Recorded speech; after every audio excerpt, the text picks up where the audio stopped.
Hi again folks, how's all doing? This Bachmann Class 47 was sent to me by a chap called Keith. He said it runs but makes a horrible screeching sound. So let's give it a run and see what happens.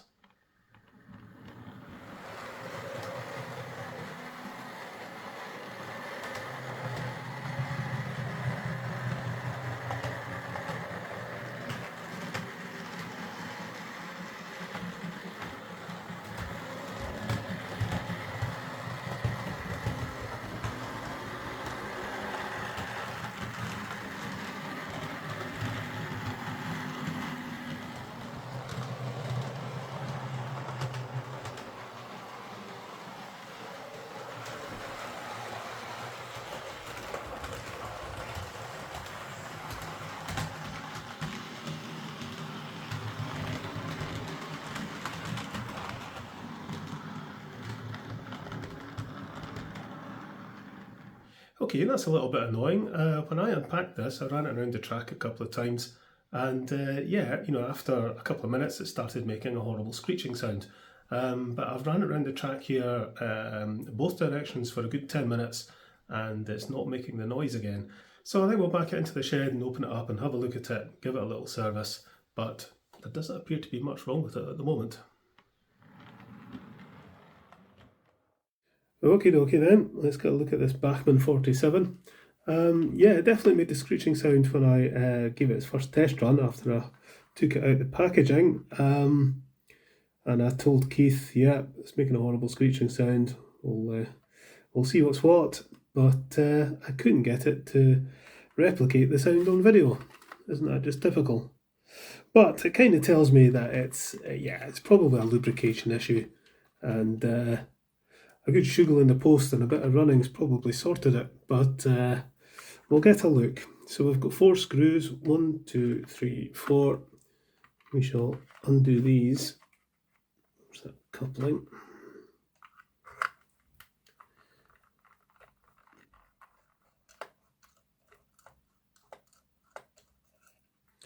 It's all 4 screws out, so this body should just lift off. It's a nice model, this. I do like Bachmann's diesels.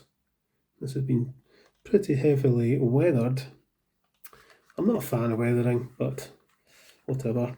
Right, is this going to lift off, or is there a bit more to it? Right, there's screws front and back as well.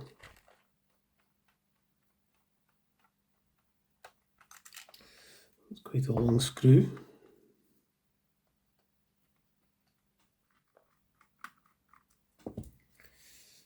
I'm trouble getting this screw out. Come on. There we go. Right, there you coming. There we go. 6 screws and clips. Right, okay. There's all the electrical gubbins. 21-pin DCC socket. Right. So I'm hoping all I'm going to have to do here is to get into the worm gears and give them a bit of lubrication. So if we undo the screw in there,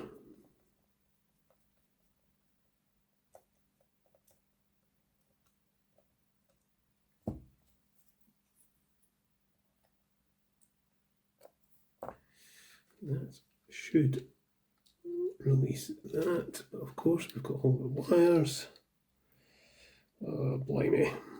This is a bit of a puzzle. I can't separate the chassis from this block because the bogies prevent it from coming out. Even though I've disengaged the bogie screw at the top there, the wiring holds it in.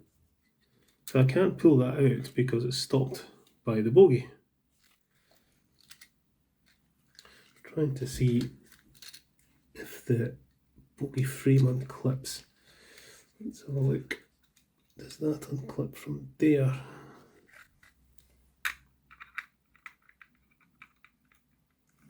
It's unclipped at the back. There.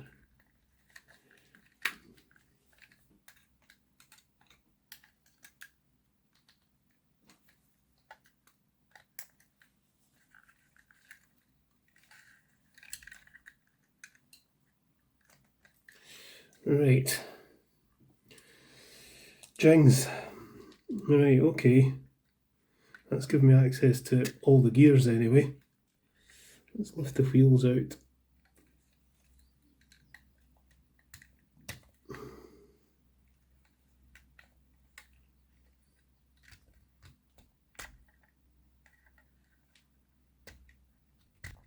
This really is a bit of a nightmare. I could undo that screw to begin loosening this pickup, but it's kind of riveted on with little plastic rivets there. So you can't really remove the pickup. I could desolder it. Okay, I'll go desoldering this. We'll need to do it quickly.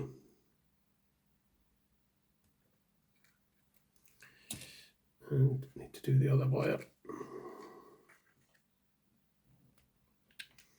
Right. Okay. So I should now be able to lift this out, like so.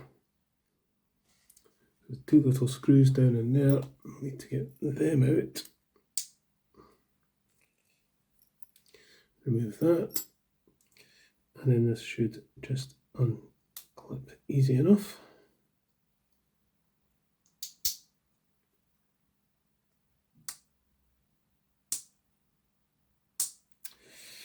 Famous last words. These aren't normally as stubborn as this. Right, cocktail stick in there. And a cocktail stick in there, and it should just come off.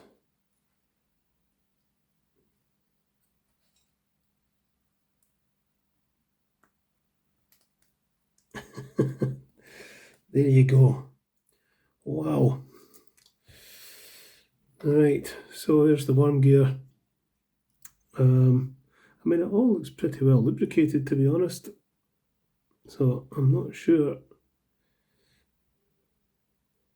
what's been causing the screeching, but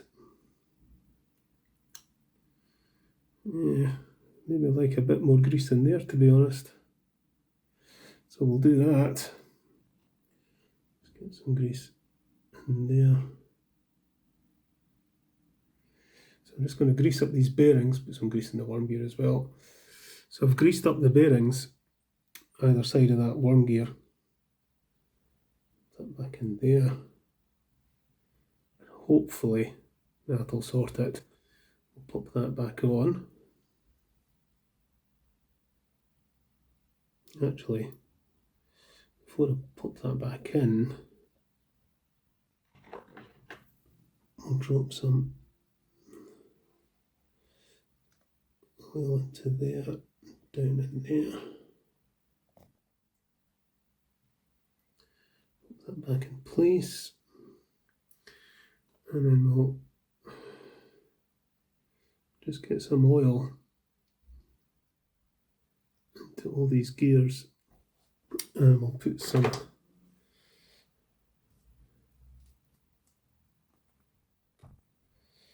silicone grease into them just for good measure. Pop this back on.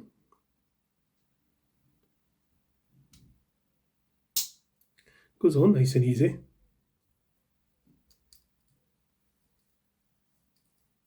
There doesn't appear to be any lubrication at all on the drive shaft at the end where it goes into the motor joint. So we'll make sure that's well lubricated. So that'll go into there.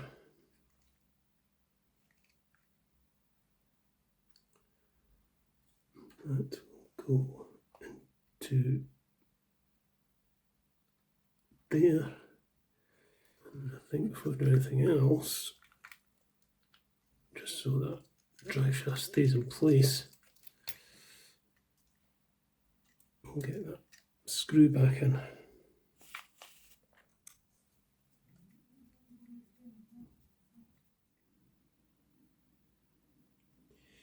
Reattach the wire.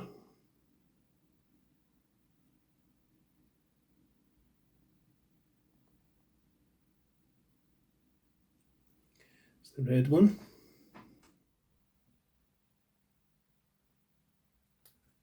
And the black one. Get the wheels back in. Get some oil in the axles.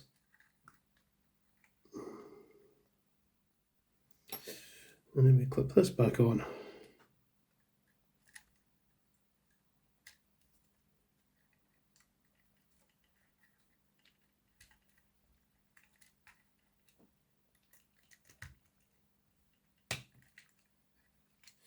Right, okay, so I need to do the same for this bogie.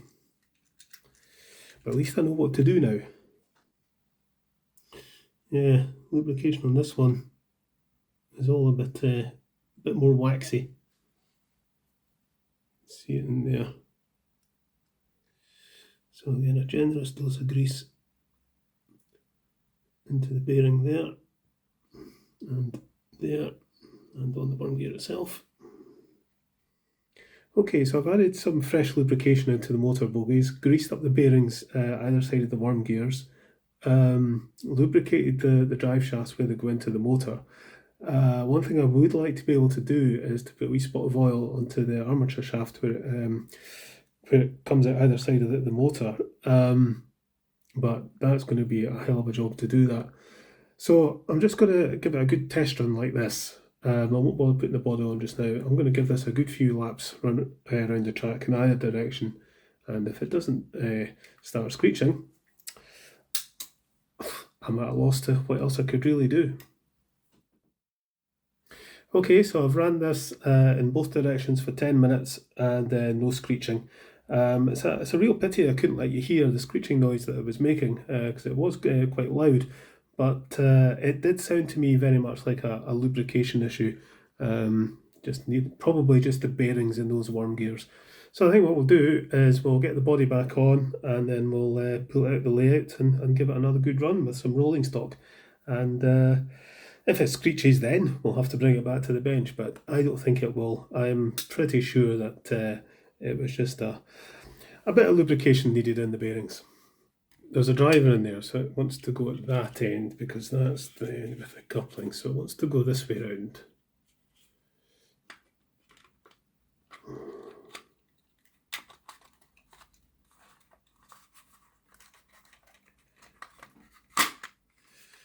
Drop it in there.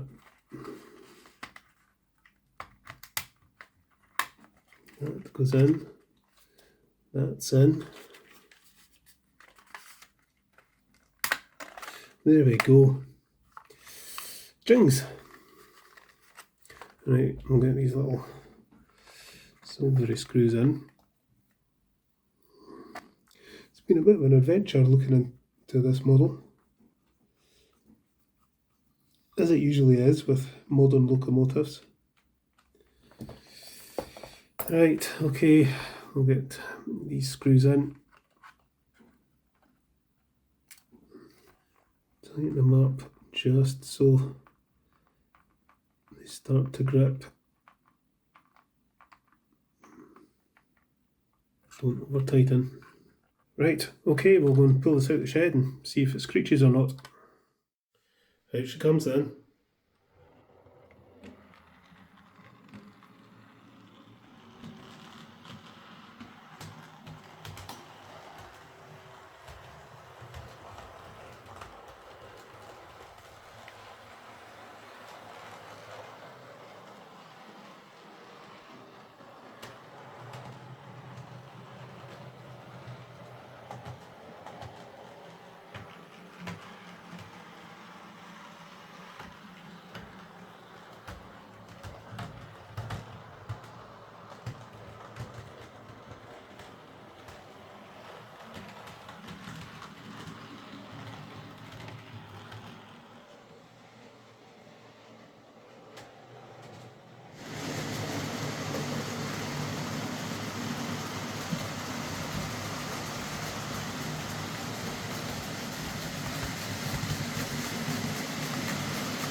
Well, there we go. I've had this running for a good half hour while filming that running session there, and no screeching. So I'm pretty sure the problem was the lubrication of the bearings either side of the worm gears. One in particular was a bit dry and sticky, but I mean they were otherwise clean, as were the rest of the gears, which is why I didn't bother squishing them out. Screeching is nearly always a sign that a bearing needs lubricating. It's very common with Hornby ring fields, and some newer models, as I've found with my J36, as soon as the lubricant starts to dry up, it starts screeching. So hopefully this 47 will be fine now. It was a bit of a nightmare to work on, but once I knew what I was doing, it wasn't too bad. A very nice model though, and runs really smoothly. I did actually notice a wee bit of hesitancy now and again before I worked on it, which seems to have been resolved as well. Right, okay, I shall get this packed up and sent back to Keith, and I'll catch you later, folks.